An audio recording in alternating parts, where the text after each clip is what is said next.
Hey, what's up you guys? It's Simon. Welcome back to my channel. So for today's video, we are obviously finally getting to do the drawing your OCs video, and I'm sorry if this video seems a little bit speedy and rushed. Obviously, I have a ton of illustrations to get through, so I'm trying to go through them as fast as possible so we don't end up with a super duper long video. So let us get straight into it. Actually, before we get straight into it, I do want to say thank you again to everybody who entered in the Draw the Singer style. I really appreciated seeing all of your work. You guys are so talented, and it means so much to me that you guys took the time out of your day to join in something for something that I did. So again, thank you to everybody who entered, and now let us get into the video. So first we have Yuki, who was, I believe, an OC of a friend of Chiyofumi's, who unfortunately does not have any social media that I am aware of.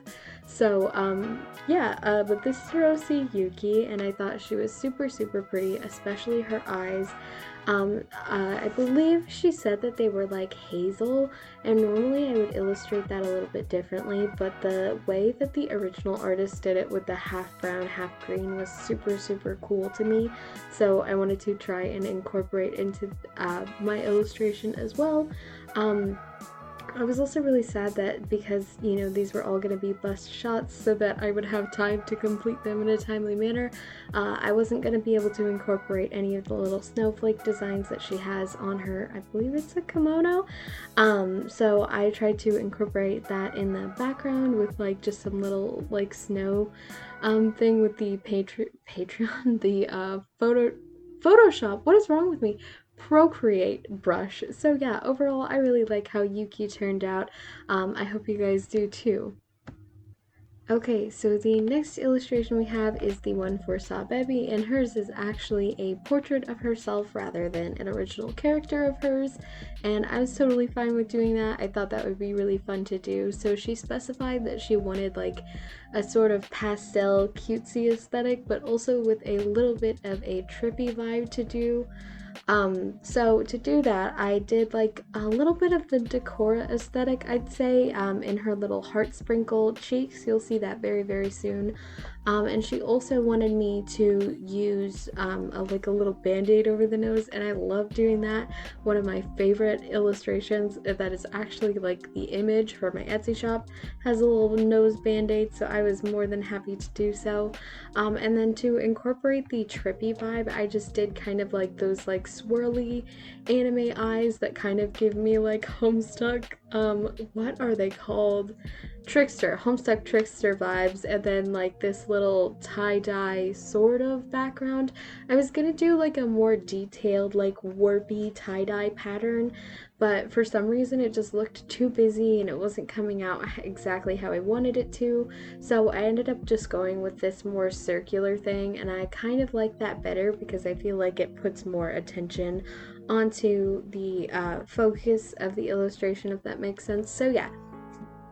And then also I wanted to do like those sort of like pastel color block sweaters, because I think they're really adorable. And then for her hair, she said that I could do it curly, but I really wanted to try and do some actual braids because her hair is braided, and I thought even though regular braids are gonna take forever to draw, and she even specified, she was like, I know they take a long time to draw, so if you want to do curly you can do that, but I figured I might be able to find like a stamp-ish type brush for braids, and I found one on Gumroad for less than $2. If I remember to link it in the description, it will be down there.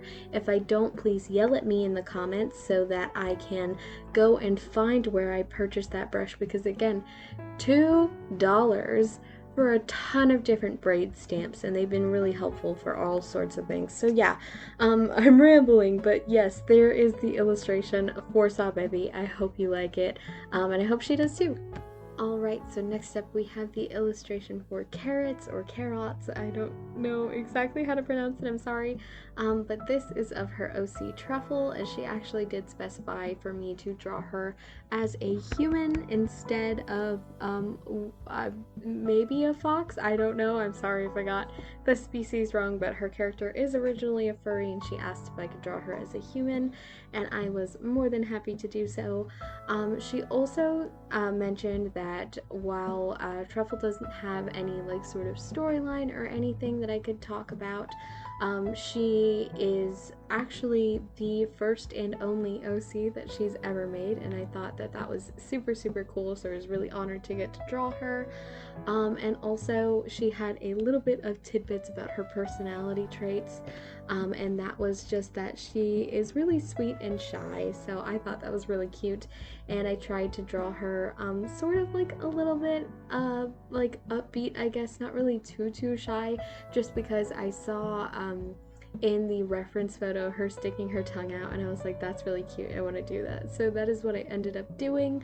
And then I tried to incorporate the ice cream bits as much as possible, because obviously, you know, she wasn't gonna have like the ice cream syrupy hands anymore, so I tried to pop some sprinkles on her cheeks similar to what I did in the Sub Ebi illustration, and also have the cone tiara crown thing actually be dipped cones instead of just one solid mass of ice cream cones. So yeah, here is Truffle. I hope you like her. I do. I think she's one of my favorite illustrations in this whole entire thing. I just love her little pink everything. Pink's one of my favorite colors, so she's definitely one of my favorites.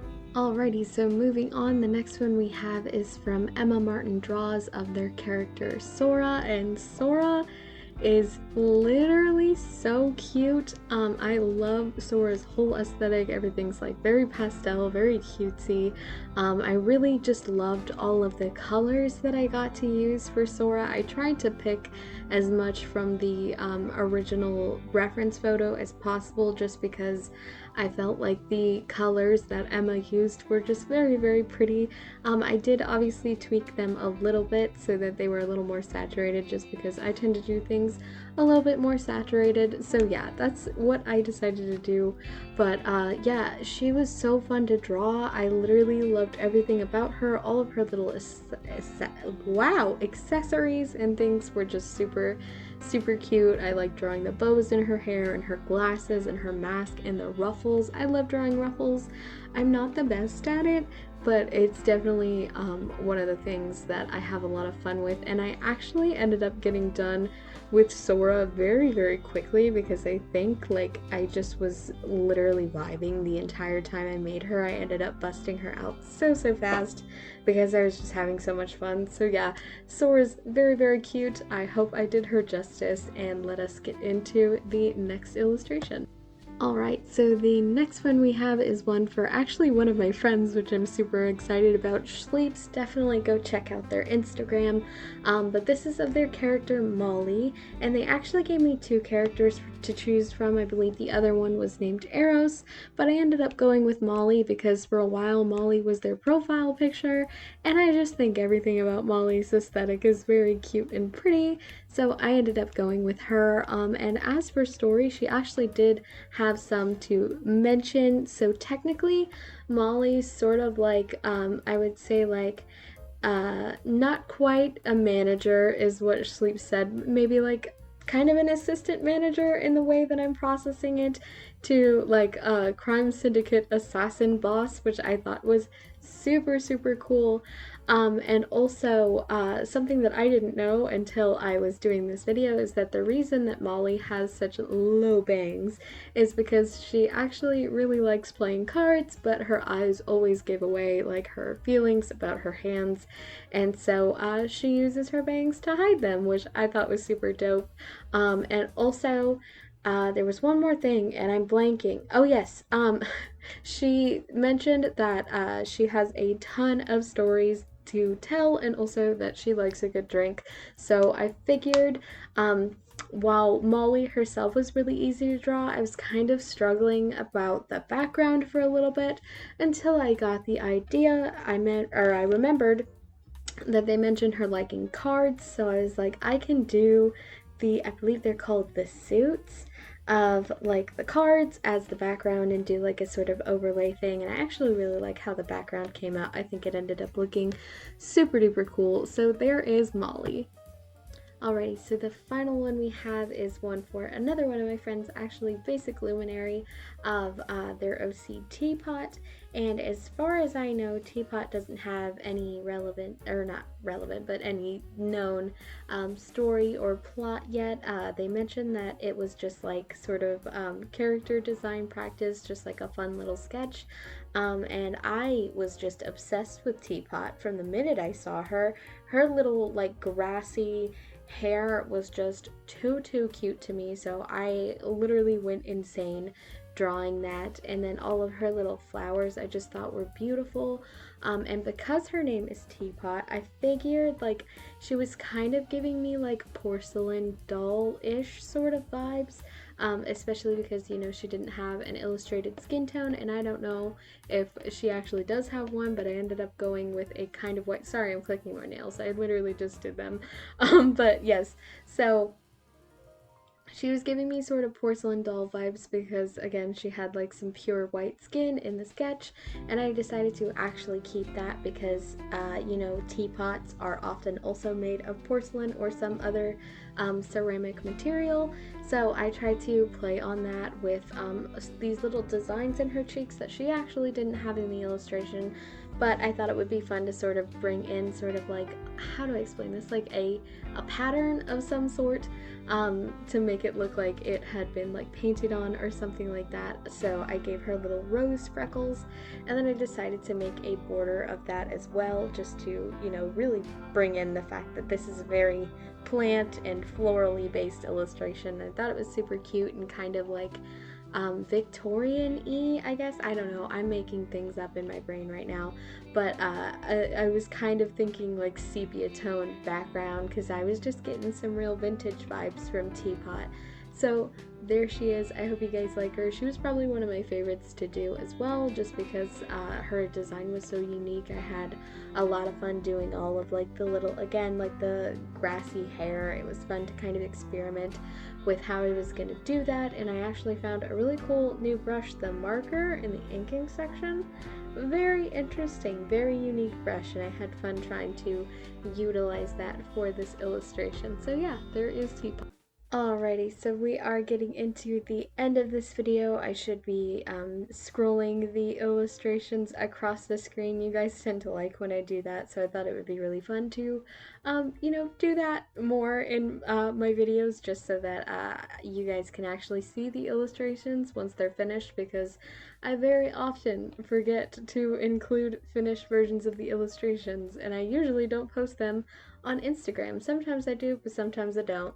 So I thought you guys would enjoy seeing them all. So I'm trying to remember to do that for every video. But anyway, I hope you guys did enjoy this video. I'm sorry if it seems a little rushed. I tried to make sure that I was under 2 minutes for each illustration so that you guys weren't sitting through a dreadfully long video. And again, thank you to everybody that participated. And like I said at the beginning of the video, I loved seeing everybody's work. I really hope I can do another Draw the Singer style again.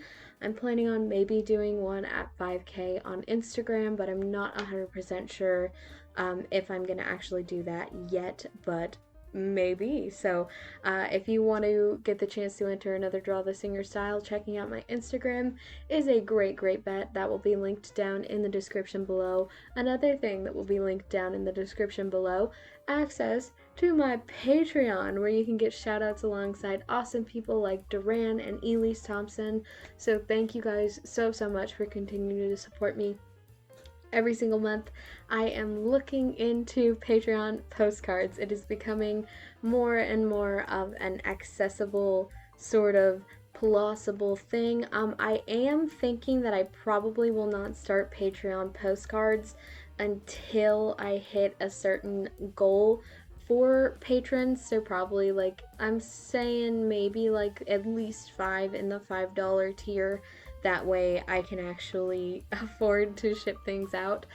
So yeah, if you want to help Patreon postcards and stickers become a thing, definitely check out the Patreon.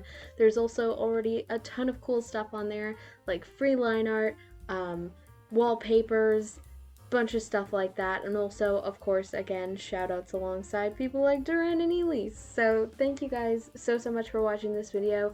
Be sure to tune in for the next one. I'll be doing a hair tutorial, and it will be the most rambly hair tutorial you have ever seen in your entire life, but I hope it is helpful. So thank you guys so much, and I'll see y'all in the next one. Bye!